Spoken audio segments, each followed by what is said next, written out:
হ্যাঁ ইয়ে কর লাইট মার ওদিকে লাইট মার এই যে ভাই দেখেন এই এখন বাজে কয়টা 9টা না বাজতেই এলাকায় 9:15টার সময় চোর এই যে আমাদের বিপ্লব ভাইয়ের দোকানের মালামাল 3 বস্তা অলরেডি চুরি করিয়া এই যে দিয়া যাওয়া হয়েছিল। যাই হোক বিপ্লব ভাই দেওয়ার কারণে আমাকে ডাক দিচ্ছে, আমরা আইয়া চোর ধরতে না পারলেও মালামাল আপাতত পাওয়া গেছে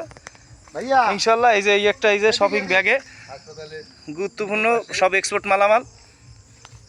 চোরেরা মালামাল হালাইয়া জঙ্গলের ভিতরে এটা নাম কি আর তাও আবার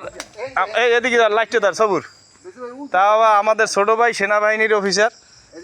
রিন্টু কি জানো রিন্টু ওরা কি জান নাথ না রিন্টু দেবনাথের ঘরের পিছনে জঙ্গলের ভিতরে ফালাই রেখে যায়। ভাই দেখছেন তদন্ত করে বাইরে রয়েছি কি মাল আমনের দেখেন না সে মনির ভাই এদিক গেল আমি ভাই এদিক দিয়ে গেছে ব্যাংকের পারাপড়া নাই ডাক ডোক নাই ব্যাংক ট্যাঙ্ক নাই তাহলে কইলাম তো যে ইনভেস্টিগেশন শেষ হয় না আমার এখন